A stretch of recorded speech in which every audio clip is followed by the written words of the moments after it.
So here we are inside the property. You can see the two stains there on the ceiling. These are directly beneath the shower. Sorry about the camera work here. I'm trying to keep the camera out of that light there. You can see two very prominent stains there from the shower above. So this is the shower directly above. Immediately I can see two or a couple of issues actually. This here, I don't know what the hell's going on there. That's terrible.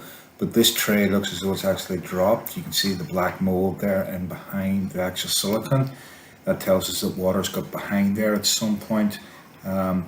Just take a look at that. That's just butchery, to be perfectly honest, and a lot of black mold there and behind. So we know already water's getting out. Just need to prove it. So we need to decide here, is the water going around the trim of the shower, or is it actually going down through the trap? So what we're going to do is be very careful not to put any water down the sides. We're just putting it directly down the shower trap now. So if water actually comes through the ceiling below, we know it's either the shower trap, the waste pipe there, or the actual shower itself. If that's the case, there's a really strong possibility that an insurance company will cover it.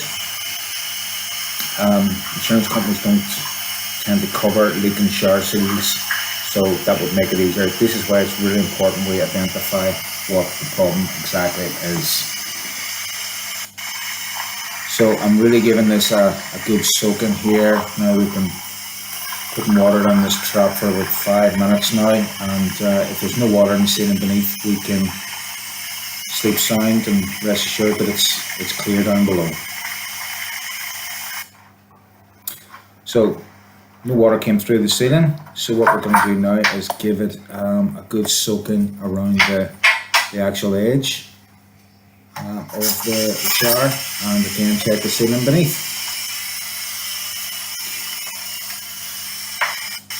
And it's really important to do this test when you're actually standing in the shower, because you're actually putting weight on the tray itself, and you're opening up little gaps that wouldn't actually be there if there was no weight put on it. And it's important to get it, round the front of the tray, around the shower door, around the sides, even try and get it up into the grout. Although in this one here, the grout itself all looks pretty good. It looks pretty white, so I don't believe there's water getting down in behind the grout. But you can see that we're giving it a damn good soaking. Now I actually have someone down beneath who's going to shout up to me if water starts coming down through.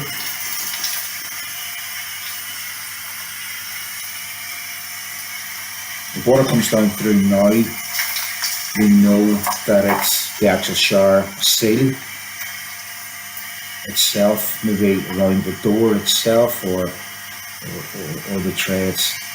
But it's one or the other, because the shower waste pipe hasn't let any water come through, so we're happy with that sound.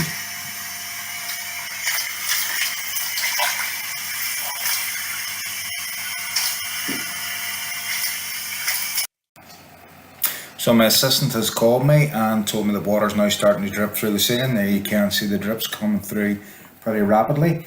So we're now sure that the seal is actually damaged, and what I would do there first is actually try and reseal it and put some mold killer down to kill the mold. If that fails, we're going to have to take the tray out, but let's reseal it first.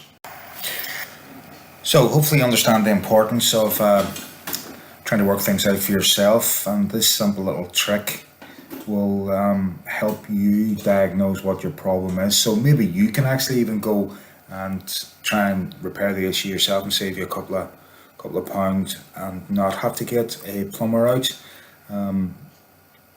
My experience, most trades will always go for the worst possible scenario first off, whereas what I would do in this case is actually strip off the shower seal that's there, put some mold killer behind it and give it a reseal. Now it may not work, but at least you've attempted to try and fix it yourself, and may even have saved yourself a small fortune. As I say, most trades will go straight in there and go, here, take that shower tray out. Hopefully it's been informative. Please like and subscribe to the channel for more information.